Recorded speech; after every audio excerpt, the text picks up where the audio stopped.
E como que os AGEs agem no nosso corpo, no tratamento de feridas? Qual que é a ação do ácido graxo? Afinal de contas, a literatura mostra várias indicações, várias ações dele. Tanto que eu falei que ele é importante, sim, naqueles casos especiais. Por quê? Ele tem uma ação bactericida.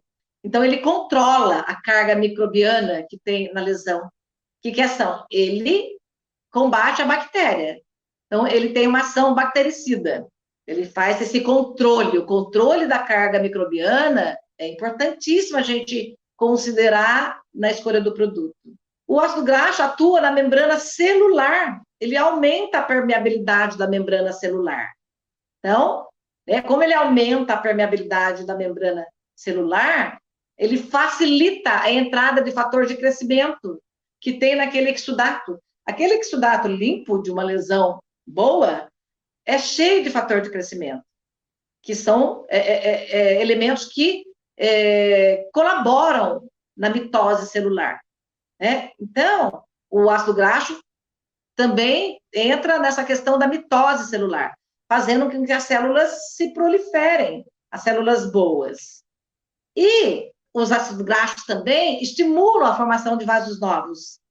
Nós chamamos de angiogênese, que é importantíssimo no processo natural, porque os vasos novos que estão sendo formados ali carregam o sangue, que carrega o oxigênio, que irá nutrir as células. Entendeu? Então, uma coisa, são fatores interdependentes. O ácido graxo também estimula os leucócitos, ele é quimiotáxico. Eles atraem as células de leucócitos para defender a ferida, contra a invasão de bactérias. Então, ele também tem essa ação. Os benefícios, quais são os benefícios dos ácidos graxos?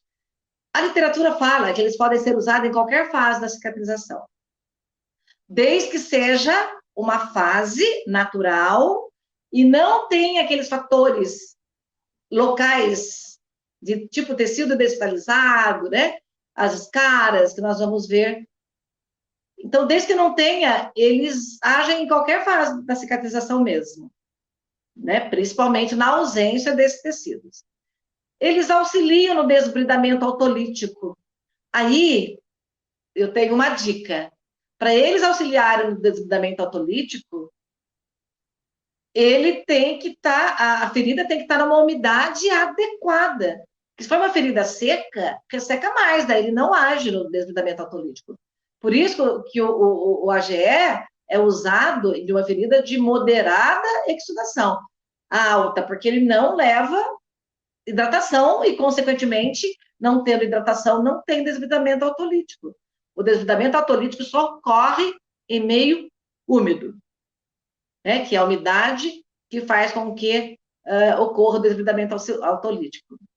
O efeito bactericida, que eu já falei, principalmente para Staphylococcus aureus, que é uma bactéria muito comum encontrada no leito de uma ferida, que também vai agir diante de uma umidade adequada. Nada, se for uma ferida seca, nem ele vai funcionar como bactericida. Para que a gente possa usar como debridamento autolítico, é importante que a gente faça um desbridamento prévio antes. Ou um instrumental conservador, ou um desbridamento enzimático, algum outro desbridamento. Depois, a hora que tiver com uma umidade adequada, com um processo natural mais evoluído, aí sim daria para usar o ácido graxo. E se aplica diariamente. Mas isso passa a ser uma limitação, porque toda aplicação diária acaba causando custo, além de provocar hipersensibilidade. Ele requer as trocas diárias, então não tem como deixar 2 dias. Tem que ser 24 horas. Ele pode causar a hipergranulação. Então, essa foto à esquerda é a hipergranulação. E junto com a escara. E presença de esfacelos de tecido desvitalizado. Essas são as contraindicações do ácido graxo. Normalmente a gente não encontra essas contraindicações, mas na minha prática, o fato do ácido graxo estimular a proliferação celular, a mitose celular, ele acaba, né, não tendo um limite de proliferação. E muitas vezes, principalmente quando tem uma umidade excessiva na lesão, por isso que a gente tem que saber avaliar quais são os tecidos que eles devem ser evitados. O de hipergranulação é um tecido que deve ser evitado, porque senão a ferida não fecha, não tem região plana para ela fechar, né? Ela causa essa hipergranulação, a ferida, a parte, né, ferida não consegue epitelizar, teria que subir, e muitas vezes até sobe, mas forma cicatriz hipertrófica. Então, que causa, né, um incômodo para o paciente ter uma cicatriz hipertrófica. Essas contraindicações têm que ficar bem na cabeça de vocês. Um exemplo, na minha prática, eu sempre deparava com alguns casos da presença da escara, que é essa foto do meio, né, que é aquela tecido preto seco. Eu sempre deparava e as pessoas achavam que estavam usando corretamente. Só que, o que serve o ácido graxo numa ferida seca com essa escara? Ele só dá brilho. Ele não tem água na sua formulação, então ele não leva umidade. Lembre-se disso. Ele não leva umidade. Então, é contraindicado o uso de ácido graxo essencial em escaras. Ele é contraindicado em presença de esfacelos, de muitos esfacelos, de uma necrose úmida, né? Esses esfacelos que se acumulam, ele forma um tecido espesso, desvitalizado. Então, o ácido graxo também, apesar de falar que ele faz o debridamento autolítico, se for o tecido desvitalizado, uma necrose úmida muito espessa, ou espessa, nem precisa ser muito, né? Na presença de necrose úmida, eu, particularmente, tinha muita dificuldade de ver ocorrendo o debridamento autolítico e surgindo tecido de granulação.